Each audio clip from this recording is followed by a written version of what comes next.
berkolaborasi, ide dan gagasan, soliditas di setapak perjuangan. Bismillahirrahmanirrahim. Assalamualaikum warahmatullahi wabarakatuh. Alhamdulillahirabbil alamin wa bihi nasta'inu ala umurid dunya waddin.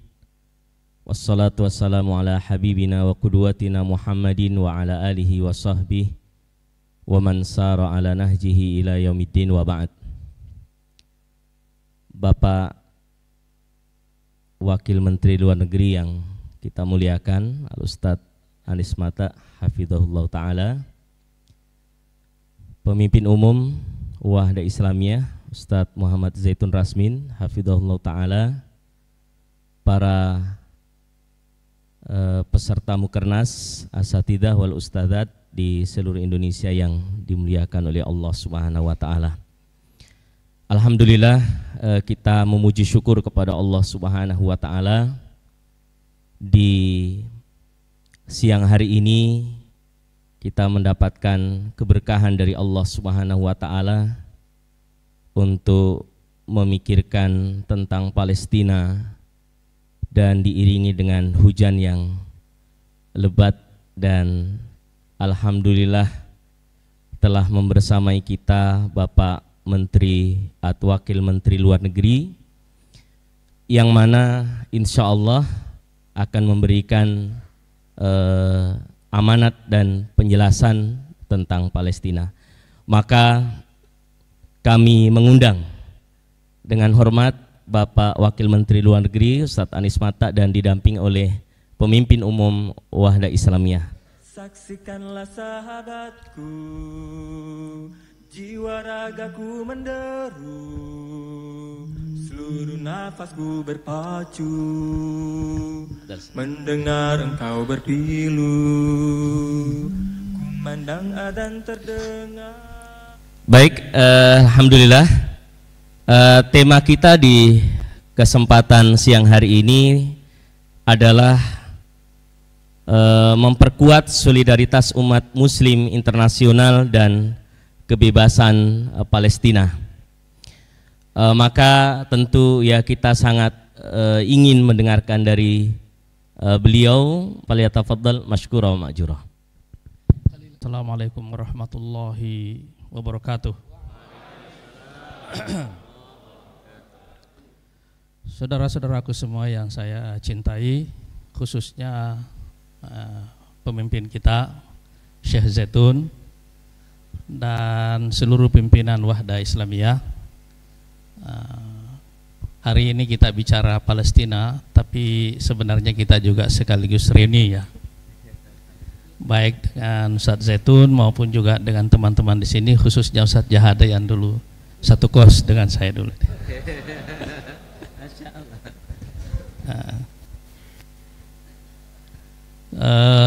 Ikhwah sekalian, kali ini kita bicara tentang Palestina dalam situasi yang sangat berbeda sekali,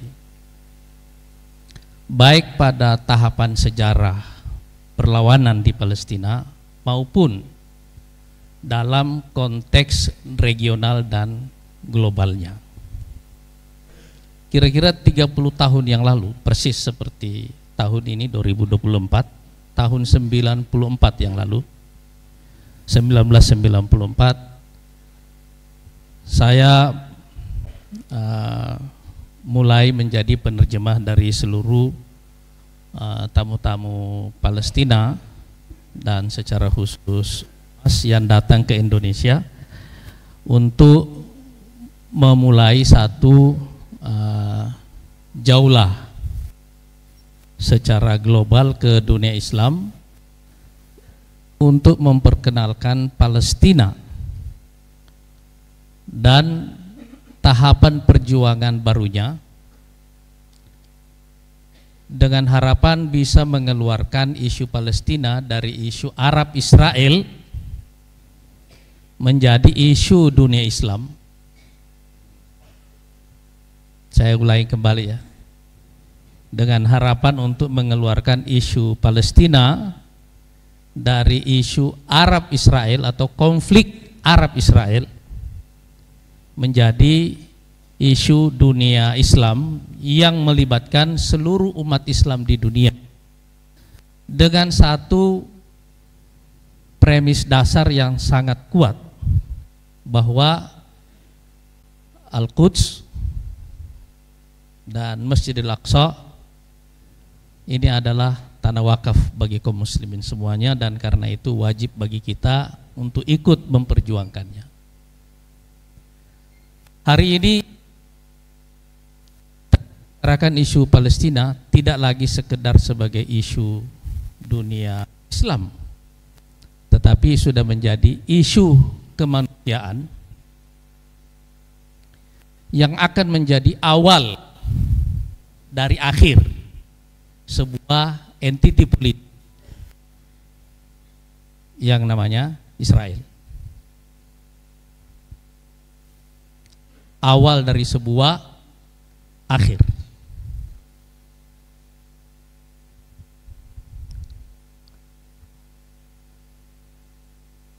Jadi perhatikan skala dalam masalahnya.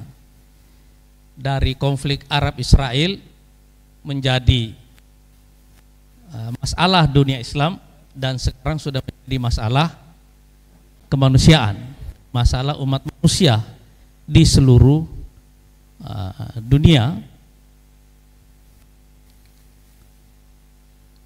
Dan karena dia masuk di dalam konteks sebagai masalah manusia, dia bertemu juga dengan amanah konstitusi kita di Indonesia.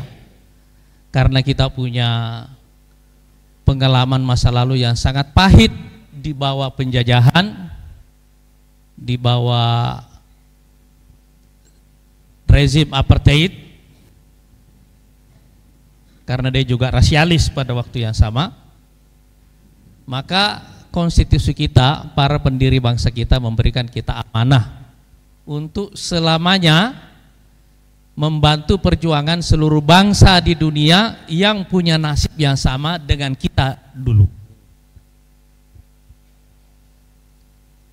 Nah, saudara sekalian, di dalam konteks inilah saya ingin memulai tema diskusi kita pada siang hari ini, karena ini persis 30 tahun yang lalu. Saya sendiri tahun 92 pertama kali bertemu dengan Yasser Arafat. Karena saya jadi penerjemah di KT Non-Blok pada waktu itu. Saya sebenarnya dapat Irak gitu ya, tapi semua penerjemah ingin foto bersama dengan Yasser Arafat. Saya juga alhamdulillah dapat kesempatan foto bersama dengan beliau.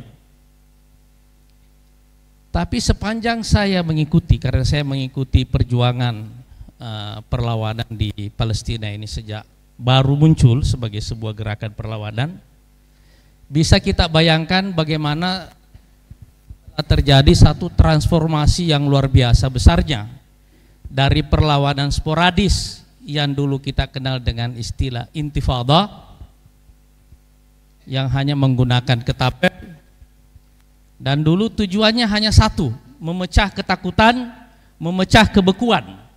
Sudah terlalu lama tidak ada perlawanan, sudah terlalu lama rasanya kita takluk, biar anak-anak yang memulai perjuangan itu. Tapi sekarang setelah 7 Oktober tahun lalu, saya ingat saya begitu Presiden Jokowi pulang dari KTT yang sama di Riyadh, saya diundang oleh beliau ke istana dan kita berdiskusi kira-kira sekitar 45 menit soal kejadian yang baru terjadi itu, baru sebulan ya. Dan saya menyampaikan kepada beliau bahwa perang ini akan berlangsung lama. Ini akan berlangsung lama. Sebab orang masih mempunyai dugaan bahwa serangan 7 Oktober itu masih merupakan serangan yang sporadis, seperti serangan-serangan yang ada sebelumnya. Tapi orang belum melihat faktanya, cuma sekarang sudah melihatnya, bahwa serangan 7 Oktober itu adalah awal dari tahapan baru dalam sejarah perlawanan Palestina, dari perlawanan sporadis yang kita kenal dengan istilah intifada menjadi perang kemerdekaan. Saya ingin mencatat istilah perang kemerdekaan ini. Dalam satu model perang yang kita sebut dengan perang kemerdekaan, pada dasarnya orang tidak bertanya berapa jumlah korban, karena sudah pasti korbannya banyak. Kenapa korbannya banyak? Karena pada dasarnya perang kemerdekaan itu intinya adalah harbul iradat, perang tekad. Itu intinya perang kemerdekaan itu. Jadi itu bukan soal perimbangan kekuatan. Berapa kuat militernya bangsa yang mau merdeka dan berapa kuat kekuatan militer bangsa penjajah, sebab pasti tidak seimbang. Dari dulu dalam sejarah perang kemerdekaan tidak pernah ada keseimbangan antara kekuatan pejuang kemerdekaan dengan kekuatan penjajah, itu nggak pernah ada. Tidak pernah ada. Karena sifatnya berbeda. Jadi tidak ada perimbangan kekuatan, dan karena itu biasanya dia selalu asimetris. Dalam satu perang yang asimetris, kelompok pejuang biasanya akan berusaha menempuh satu taktik perjuangan atau strategi perlawanan, strategi perang yang membuat senjata-senjata besar itu menjadi tidak relevan untuk dipakai.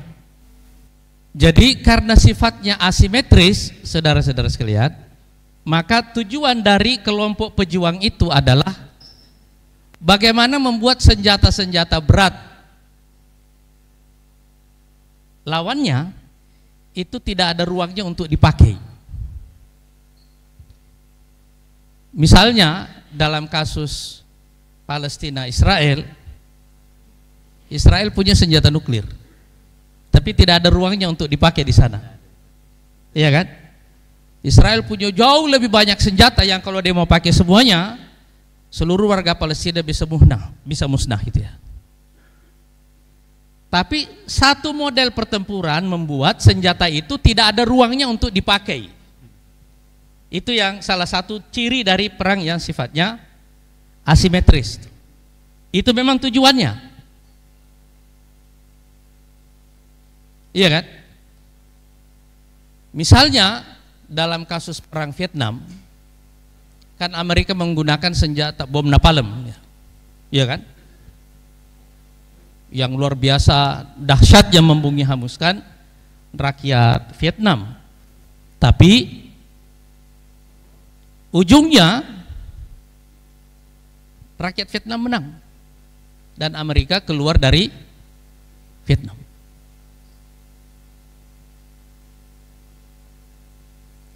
Nah, jadi dia sifatnya asimetris, yang kedua korbannya banyak, yang ketiga waktunya lama. Waktunya lama. Sekarang tidak ada yang bisa memprediksi, kapan perang ini akan berakhir.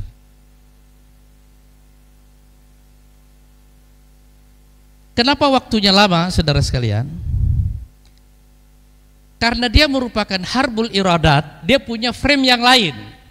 Dia bersifat eksistensial. Maksudnya adalah hanya ada satu solusinya, yaitu al-mu'adalah sifriyah atau zero sum game. Kalau yang satu menang, yang satu hilang. Oleh karena itu, walaupun kita sebagai negara dan dunia, PBB, semua negara di dunia, dan saya kira seluruh faksi di Palestina setuju secara de jure bahwa solusi dua negara itu adalah solusi yang paling bagus, tapi dalam faktanya paling tidak dalam waktu yang dekat ini tidak akan terjadi. Jadi bagi orang di Palestina sekarang hanya ada satu alasan untuk berhenti melawan, ya kalau kita semua mati. Sepanjang masih ada nyawa, kita akan terus melawan. Bagi Israel ini juga sama. Kalau kita tidak bertahan, ya kita check out. Iya kan? Saya ingat dulu tahun 2008-2009 waktu saya jadi caleg dari Dapil 1 di Sulsel. Ini kota Makassar, Goa, Takalar, Jeneponto sampai Selayar ya. Di dalam masa kampanye itu ada satu peneliti Amerika yang mengikuti saya selama hampir sepekan di sini. Dia orang Amerika, tapi turunan dari Ukraine. Ya, cuma suaminya orang Korea. Dia sedang melakukan penelitian di sini dan salah satu objek penelitiannya memang kaum Islamis. Dan salah satunya waktu itu adalah PKS. Jadi saya objek wawancaranya. Dan dia mau minta izin mengikuti perjalanan selama masa kampanye di sini. Saya ingat salah satu pertanyaannya, kita jalan, saya lupa apakah dari Selayar atau pulang dari Selayar, di tengah ombak gitu ya. Kalau saya lagi ngantuk-ngantuk, dia selalu bertanya hal yang tidak ada urusannya dengan temanya. Salah satu pertanyaannya dia tanya saya begini, jadi apa menurut Anda solusi bagi konflik Palestina Israel?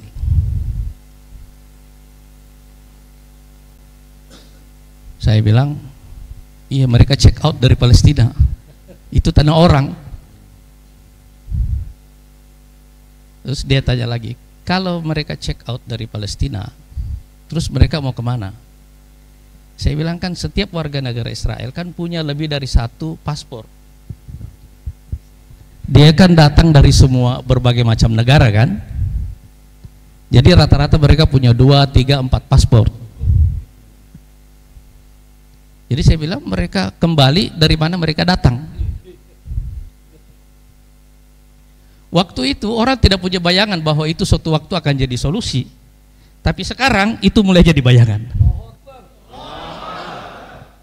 Iya kan? Nah, jadi tapi tidak ada yang bisa memprediksi secara waktu. Dan karena itu saya ingat Presiden Prabowo di Magelang waktu kita ini diajak Bukhayyam para menteri ini.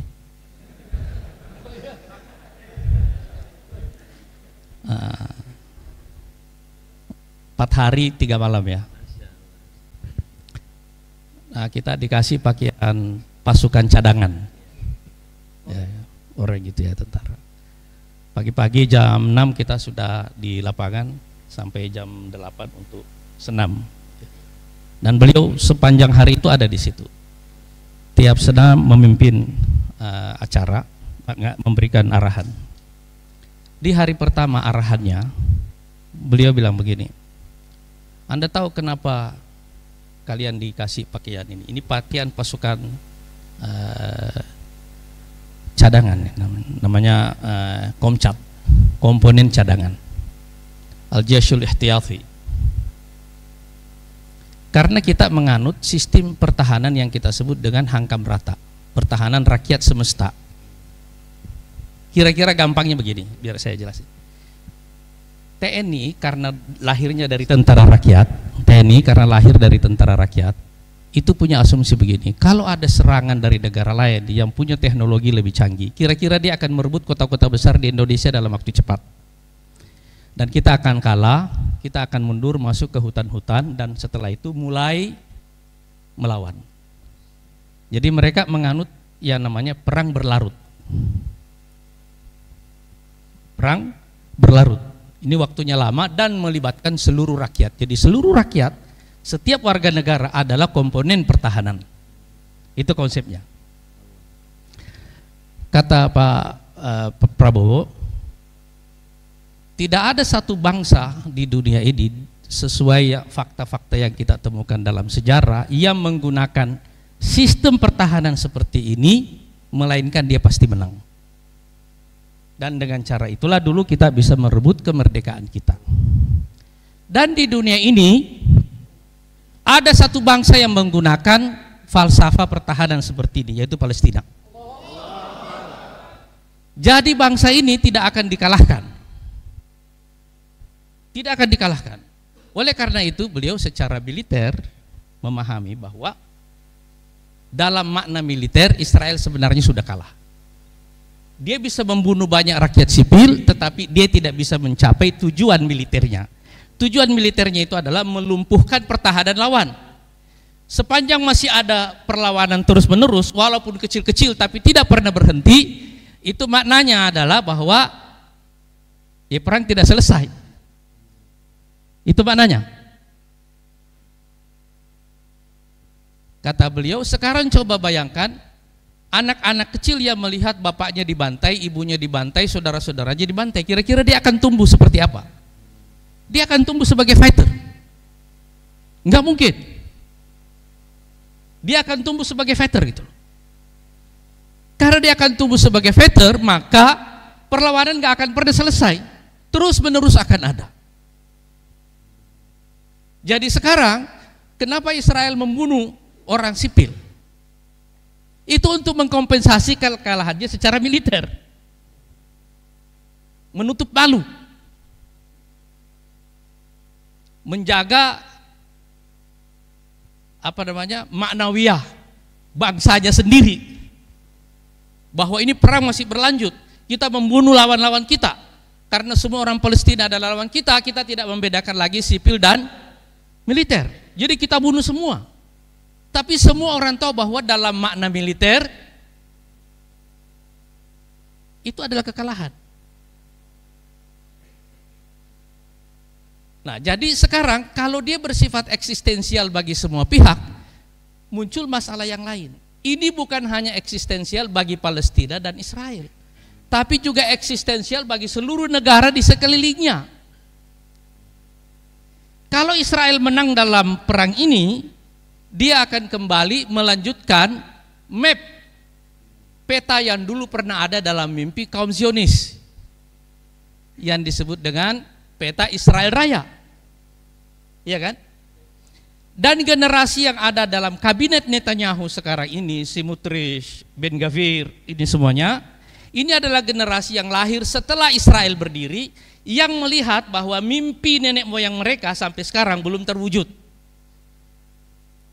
Dan karena itu mereka menjadi sangat ekstrim. Sebaliknya, di kubu faksi-faksi perlawanan Palestina, mau Hamas, mau Jihad Islami atau yang lainnya, juga sama. Itu generasi yang lahir setelah Palestina dijajah, yang sekarang melihat dulu bapaknya menjadi pengungsi atau kakeknya menjadi pengungsi, dan sekarang dia gak punya pilihan. Karena itu mereka juga menjadi sangat ekstrim. Sama. Jadi ini adalah benturan dua generasi. Iya kan? Dia menjadi eksistensial karena kalau Israel menang, dia akan caplok Mesir, Jordan, Syria, dan lain-lain semuanya. Sekarang pikiran mereka tahap 1, 2 juta lebih warga Gaza diungsikan ke Sinai. Orang yang ada di West Bank diungsikan ke Jordan. Iya kan? Apa maknanya bagi Jordan kalau ini diungsikan ke sana gitu? Iya kan? Jadi ini adalah ancaman eksistensial bagi Jordan dan Mesir. Tapi kalau dia punya rencana perluasan yang lain, tidak ada satu negara yang boleh merasa aman di kawasan itu. Jadi kita mengerti lanskap yang sekarang itu ya. Oleh karena itu sekarang kita melihat baru saja ada ceasefire antara Israel dengan Lebanon, tiba-tiba Syria sudah bergolak lagi. Ya kan? Dan kita tidak tahu nih apakah rezimnya bisa bertahan atau tidak.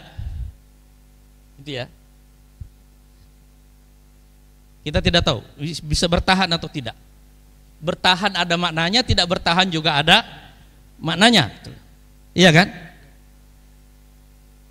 Nah, karena dia bersifat eksistensial bagi seluruh negara yang ada di kawasan itu,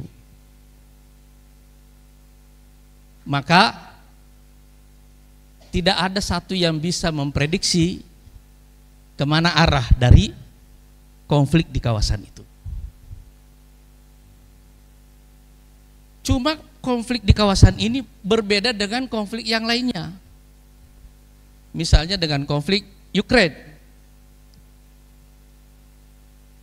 Timur Tengah ini adalah lalu lintas perdagangan yang paling ramai. Itu ya. Kalau lalu lintas perdagangan laut yang paling ramai ini salah satunya adalah Timur Tengah, yang satu lagi adalah kita di sini di Asia Tenggara, di Selat Malaka gitu ya. Indonesia saja dengan negara-negara Arab, Teluk itu ya. Kira-kira angka perdagangan kita itu sekitar 10 miliar dolar. Ya. Impor minyak kita itu sebagian besarnya kan kita sekarang kira-kira impor sekitar 900.000 barrel per hari. Kita cuma produksi 600.000 dan mengkonsumsi sekitar 1,5 juta barrel per hari. Ya kan? Sebagian besar impor kita itu dari Arab Saudi dan Emirat. Ini ya. Jadi kalau ada masalah dalam supply di kawasan itu, harga minyak naik, korbannya salah satunya adalah Indonesia.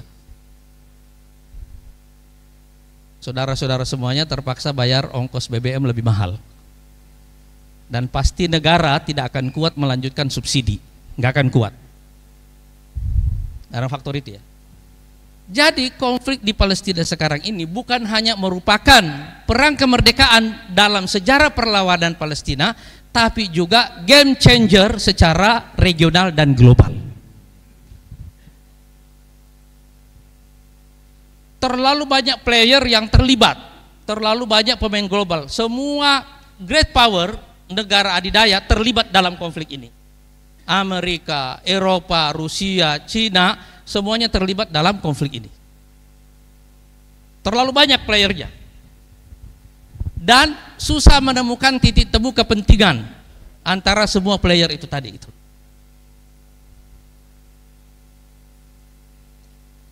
Nah, karena sifat inilah,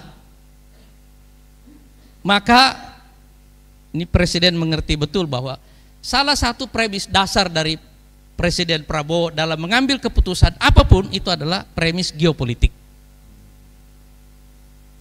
Ini salah satu pertimbangan beliau kenapa ada wamen untuk urusan dunia Islam. Karena tahun-tahun di mana beliau menjadi presiden, ini tahun-tahun yang penuh dengan konflik. Dan salah satu titik konflik ini adalah Timur Tengah. Masalah dari konflik ini kalau kita lihat secara historis, paling tidak dalam 20 tahun terakhir ini, kita lihat serangan 7 Oktober tahun 2023 itu terjadi hampir 2 tahun setelah perang Ukraina. Ya. Dan perang Ukraina ini terjadi 2 tahun setelah COVID.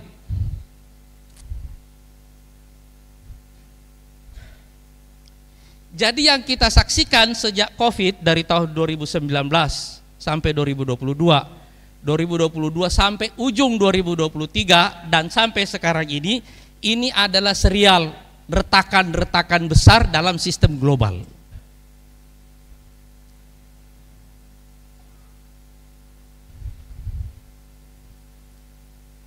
Jadi ini bukan tidak berhubungan, ini semuanya berhubungan. Bahkan termasuk sekarang bangkitnya Hay'atu Tahrir Syam sekarang di Syria ini juga melihat bahwa ini ada peluang. Rusia sibuk di Ukraina, Iran sibuk menghadapi Israel, Syria tidak punya backup yang terlalu kuat, ini waktunya masuk. Iya kan? Perhatikan juga begitu ya. Jadi kita tidak pernah tahu, player terlalu banyak, pemain terlalu banyak, dan peluang opportunity bagi setiap player dalam membaca, dalam cara mereka membaca itu beda-beda. Tetapi bahwa yang kita saksikan sekarang ini adalah serial perang-perang regional.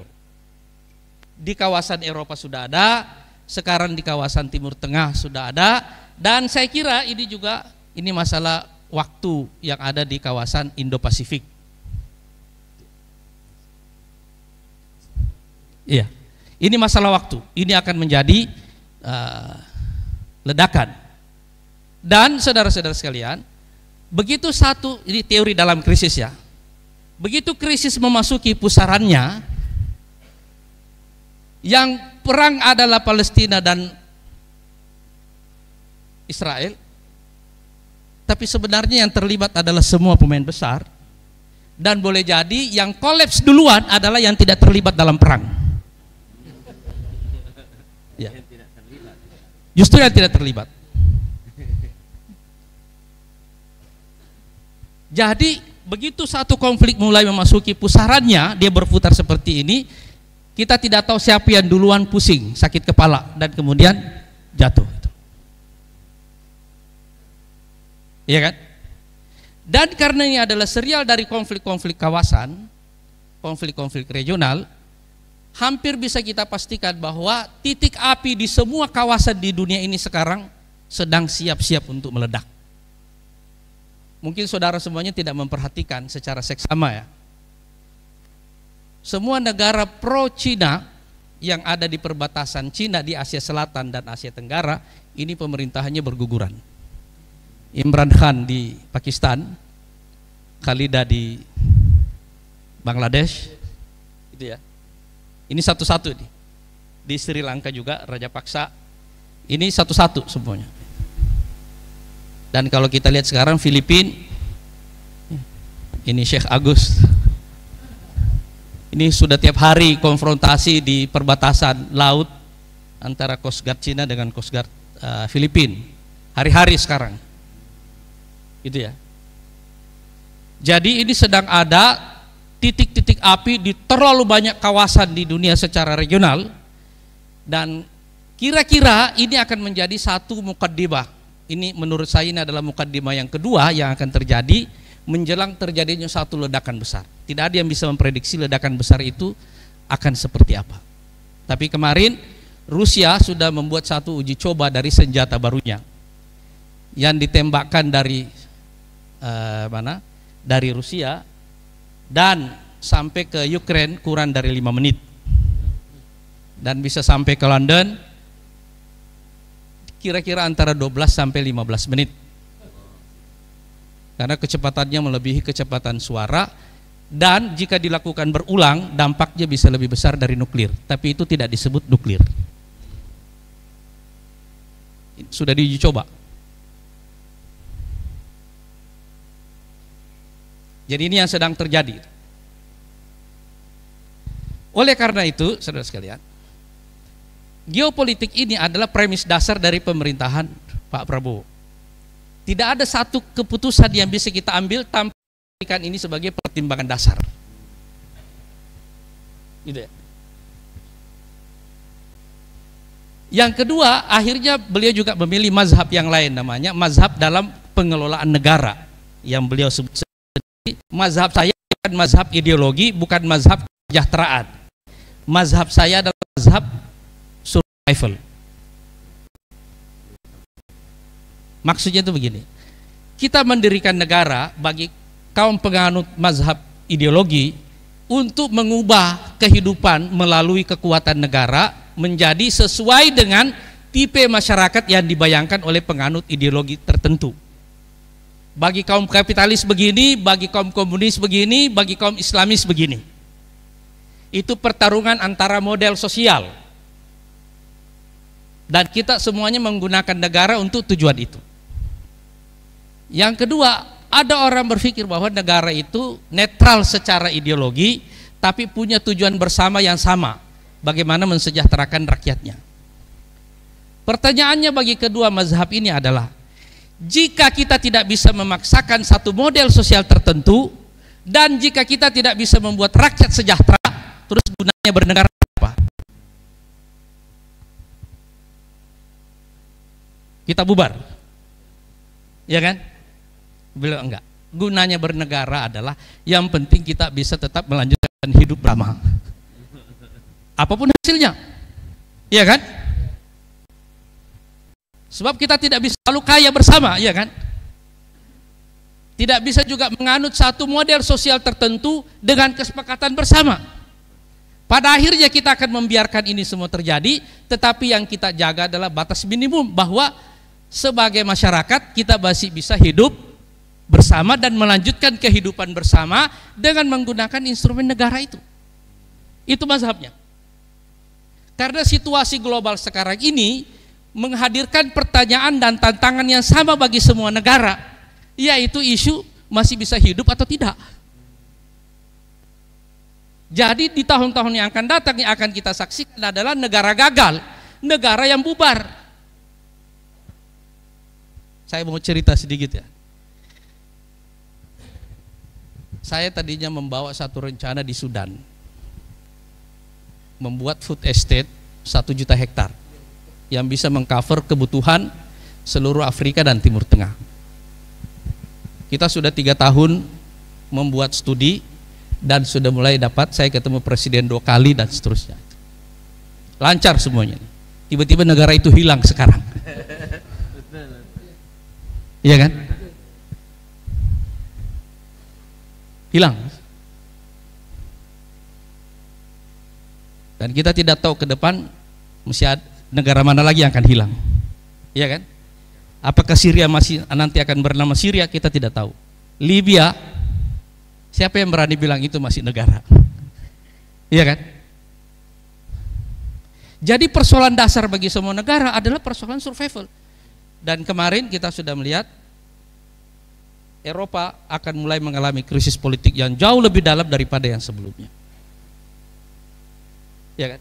Karena krisis survival ini semuanya, saudara sekalian, kita juga menyaksikan satu, ada kesulitan dalam krisis yang sekarang terjadi dibanding tahun-tahun dulu, yaitu dampak dari globalisasi.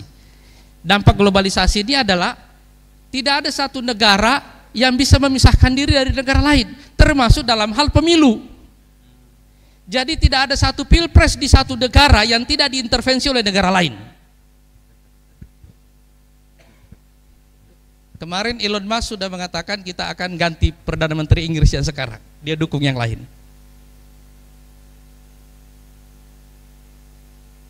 Jadi kita tidak akan tahu kolaps, siapa yang duluan kolaps, karena kita sudah memasuki pusaran krisis. Jadi tahun-tahun ini kita bicara Palestina di sini, sebenarnya kita bicara tentang diri kita juga. Negara mana yang bisa survive di tengah situasi sekarang ini? Yang bertempur tampaknya Palestina dan Israel, tapi sebenarnya yang kena ini adalah semuanya. Contohnya misalnya, dari dukungan global kepada Palestina ini, sekarang kaum muslim yang ada di parlemen Inggris itu ada 25 orang. Nggak pernah terjadi dalam sejarah Inggris sebelumnya. Nggak pernah terjadi. Isu pro-Palestina ini untuk pertama kalinya itu mempengaruhi pemilu di semua negara Eropa. Dan termasuk di Inggris, juga di Amerika. Di Amerika parlemen pusatnya sampai daerah itu ada sekitar 100-an orang muslimnya. Nah, jadi saudara-saudara sekalian, saya ingin menggarisbawahi, kita kembali ke judul kita di sini. Karena dia sudah memasuki tahapan perang kemerdekaan, dia akan menjadi berlarut, korbannya banyak, waktunya lama, dan tahun-tahun yang akan datang ini akan menjadi sangat penting. Nah, masalahnya itu begini, ikhwan sekalian. Ada satu faktor yang mempengaruhi ini semuanya putaran, yang kita sebut dengan teori siklus. Teori siklus. Teori siklus ini adalah teori yang dikukuhkan oleh Al-Quran persis setelah kaum muslimin kalah dalam perang Uhud. Iyamsaskum qarhun faqad massal qauma qarhun mithluh wa tilkal ayyamu nudawiluha bainan nas. Jadi kebangkitan itu ada syaratnya dan ada tanda-tandanya. Keruntuhan itu juga ada sebab-sebabnya dan ada tanda-tandanya. Kira-kira persamaannya itu begini. Waktu bayi mau lahir, itu ada menangisnya, ada darahnya. Ya kan? Waktu orang mau mati, ada sekaratnya. Ya kan? Sama sakitnya kan? Sama sakitnya. Jadi ada pergolakan waktu kebangkitan, ada juga pergolakan waktu mau runtuh. Yang kita saksikan sekarang ini adalah pergolakan dalam dua sisi ini sekaligus. Gitu ya? Ini yang kita saksikan sekarang. Karena masing-masing kekuatan ini memasuki putarannya, memasuki siklusnya. Saya ingat dulu Syekh Ahmad Yasin ditanya, jadi kapan Palestina akan merdeka? Beliau bilang kira-kira tahun 2027. Kenapa dia menetapkan tahun? Ada sebabnya nggak ada? Dia bilang nggak ada. Itu cuma Quran aja gitu. Jadi Bani Israel itu dalam cerita Eksodusnya itu kan tersesat di Gurun Sinai arba'ina sanah, 40 tahun. Jadi dari tahun 1948 sampai 1988 ini 40 tahun masa naik nih. Kata beliau Hamas itu lahir tahun kan 88. Jadi pas 40 tahunnya nanti 2028. Jadi di waktu ini naik kita sedang di bawah. Waktu kita naik ini mereka akan turun. Jadi ini masalah siklus. Kadang-kadang tanda-tanda di lapangan tidak selalu menjelaskan siklus ini secara kasat mata. Tapi kalau kita mendalami, mengikuti sesuatu secara mendalam, kita akan menemukan bahwa pada dasarnya yang kita baca itu adalah tanda-tanda dari sebuah siklus. Tanda-tanda dari sebuah siklus.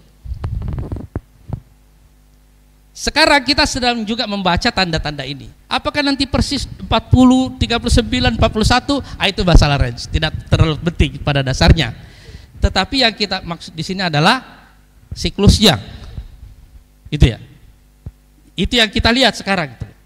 Sekarang kalau kita melihat dalam perspektif siklus dibandingkan dengan lapangan sekarang ini, tidak ada yang bisa mengatakan bahwa Palestina akan merdeka dalam waktu dekat. Ya kan? Apalagi kalau kita melihat bukan hanya rakyatnya di bumi hanguskan, infrastruktur kehidupannya dihancurkan, pimpinannya juga dibunuh. Ya kan?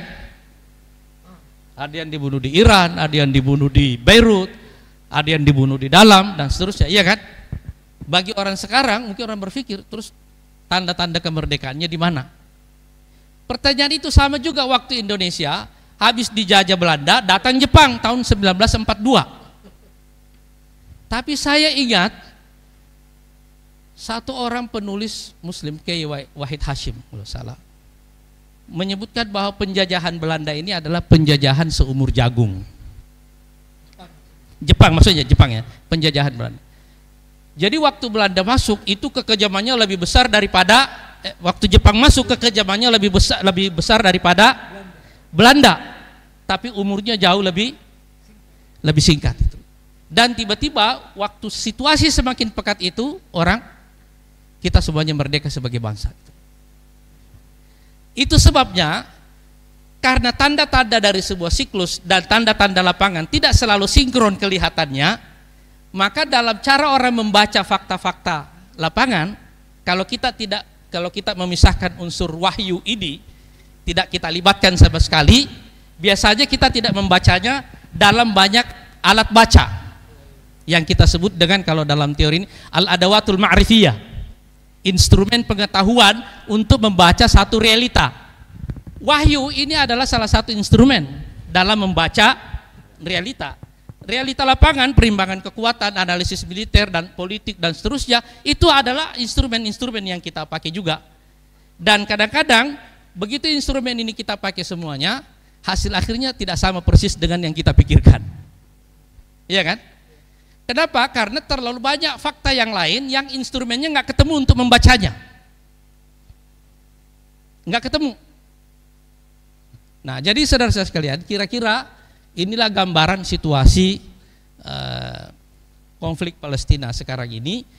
Pesan yang ingin saya sampaikan adalah bahwa karena kita sebagai negara sekarang dan juga sebagai rakyat punya tekad yang sama untuk membantu kemerdekaan Palestina,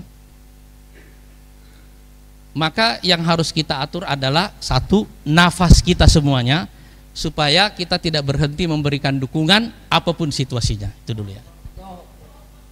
Yang kedua, kita mulai perlu mengkoordinasikan antara usaha-usaha yang dilakukan oleh masyarakat, oleh umat dan bangsa Indonesia secara keseluruhan dan pemerintah. Kita satukan dan kita di Kemenlu insya Allah akan mengkoordinir semua usaha bantuan ini ke Timur Tengah.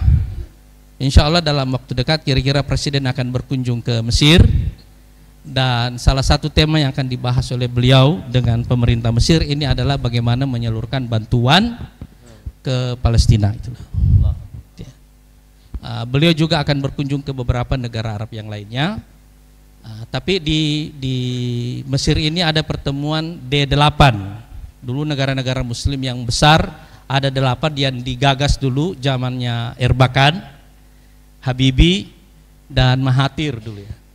Nah, ini sekarang dihidupkan kembali, namanya D8. Ini akan bertemu di Mesir nanti insya Allah tanggal 19, dan saya kira pasti salah satu temanya ini adalah masalah Palestina. Jadi kita akan dalam semua koridor diplomasi yang kita miliki, insya Allah kita akan menggunakan semua jalur ini untuk mendukung kemerdekaan Palestina. Begitu juga semua koridor politik dan koneksi yang kita punya untuk itu. Dan secara domestik kita juga insya Allah akan melakukan koordinasi terus menerus, karena sekali lagi ini waktunya akan lama. Cuma kita semuanya insya Allah mudah-mudahan ditakdirkan menjadi saksi dari kemerdekaan Palestina insya Allah. Assalamualaikum warahmatullahi wabarakatuh.